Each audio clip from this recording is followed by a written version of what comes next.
Hello, this is Brad with Golf Achievement, and today's presentation's on scoring rules. So if you have made a bogey, a double bogey, or even worse, a triple bogey, you've probably broken at least one of these rules. If you've made a double, probably two of these rules. So I know a lot of people talk about just normal rules and etiquette, where to stand, how to position yourself, that kind of stuff. But this is really about the scoring, on-course scoring rules. So let's jump in.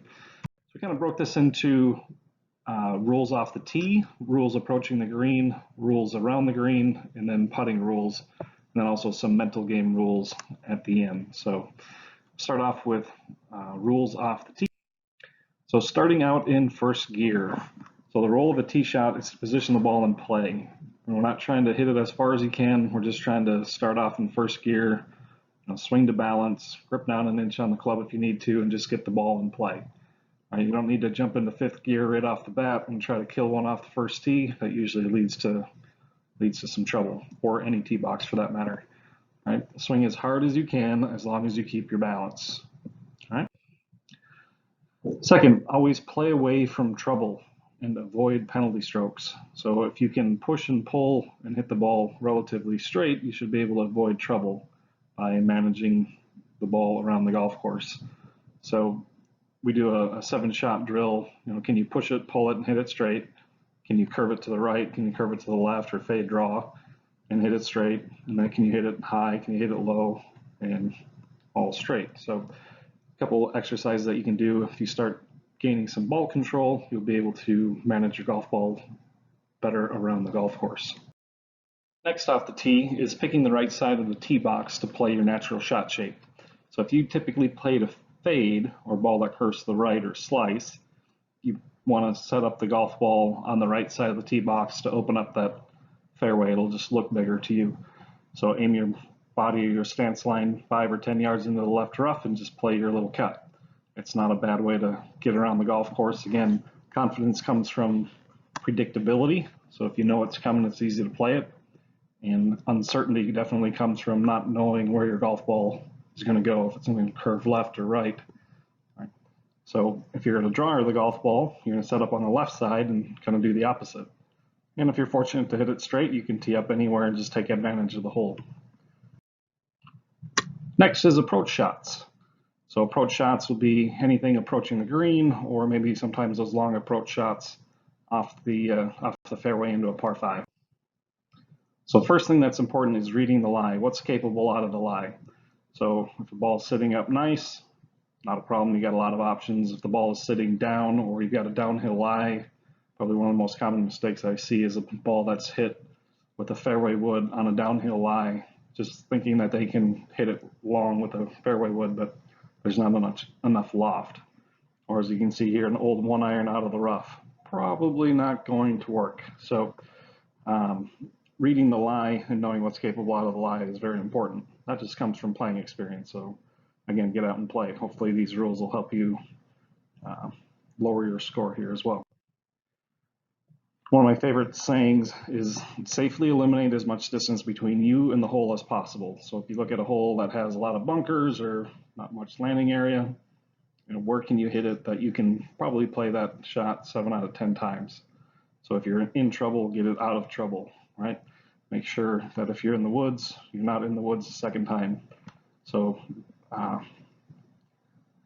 bad shots are typically, or double bogeys are typically made from 2 bad shots in a row. Triple bogeys, 3 bad shots on the same hole. Maybe not in a row, but 3 bad shots on the same hole.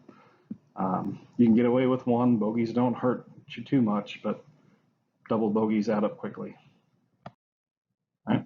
Play shots within your pay grade. So if you can't execute it at least 7 out of 10 times, probably not ready to pull that shot out on the golf course. Now, if you're saying, hey, I can't even get my driver 7 out of 10 times, still get out and play. But if you have the option of picking a shot that you can play 7 out of 10 times versus a shot that you can only hit maybe 2 out of 10 times, pick the easier one.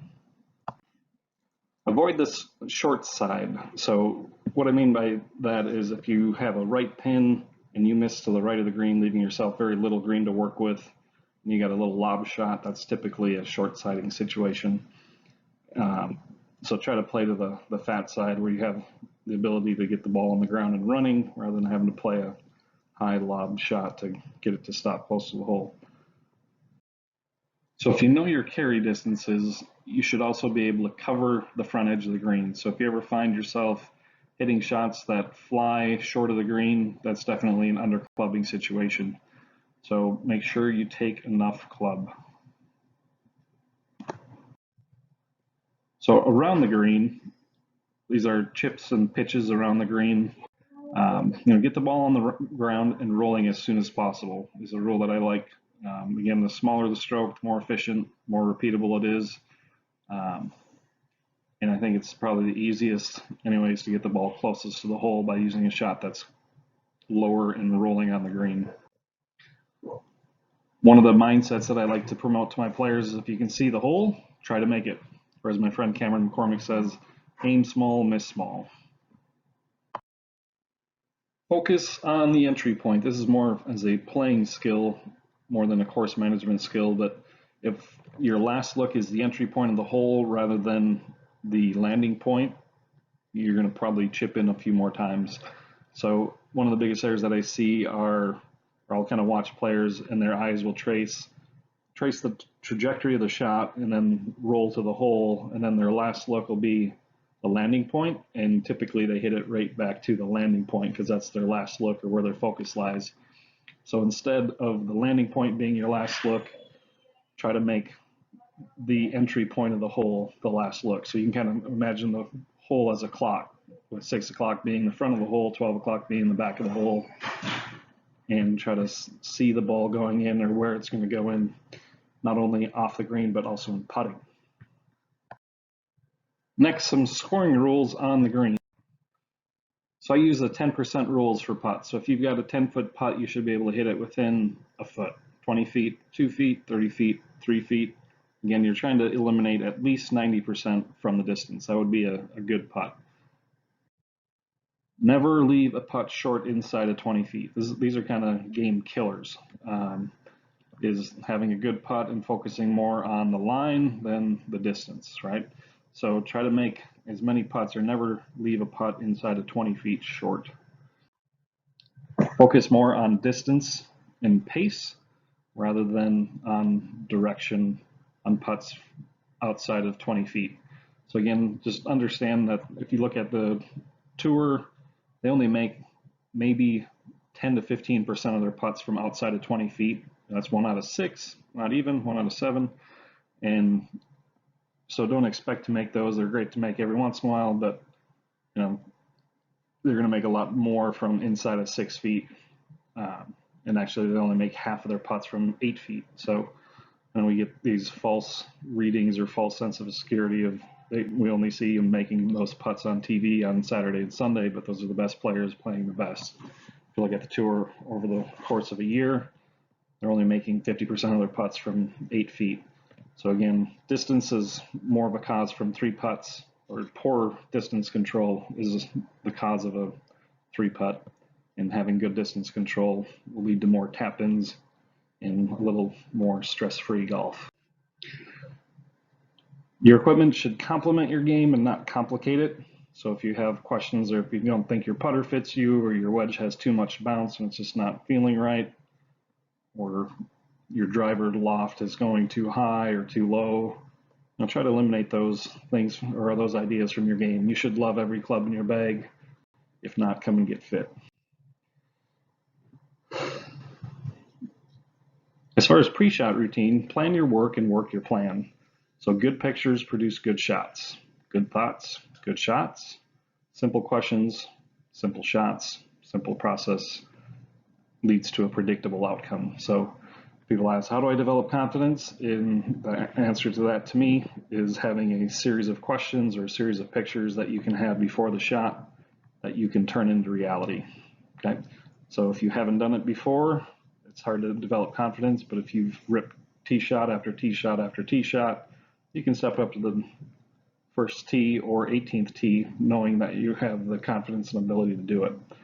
So again, thoughts lead to, or questions clarify thought, and having a series of questions like what do I need to do to roll this ball in the hole or is this putt makeable, or what is the target shape and trajectory of this shot? Those are good questions to ask that are relatively simple, and then they will clear your mind and produce a good picture, walk into your picture, and execute.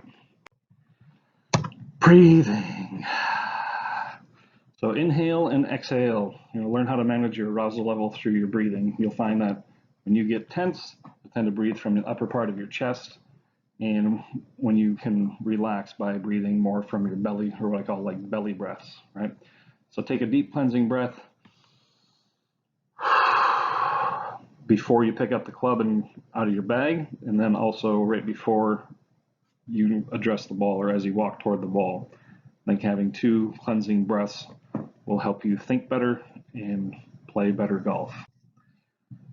And so you can only have one conscious thought. So a lot of people talk about, oh, I'm going to hit it between this and that. It's like, well, you can only pick one of those. Or I want to have a swing thought or pre-swing thought and an in-swing thought. Your mind can only focus on one thing, right? So thinking is difficult. That's why most people judge. One of my favorite quotes from Carl Jung. And nobody likes being judged, so let's avoid that if possible, especially of yourself, right? So pick one target, commit to it, and let it rip. Lastly, play the most important shot, which is the next one, right? So the only shot you know you're going to hit is the next one. You can't go in the past, can't play good golf and time travel into the future. You can only play the next shot to the best of your ability. This is one of my favorite photos from Congressional, and Rory McIlroy was on the tee, or the 10th tee at Congressional, and looks like there's 10,000 people around. How do you prepare yourself to play that shot?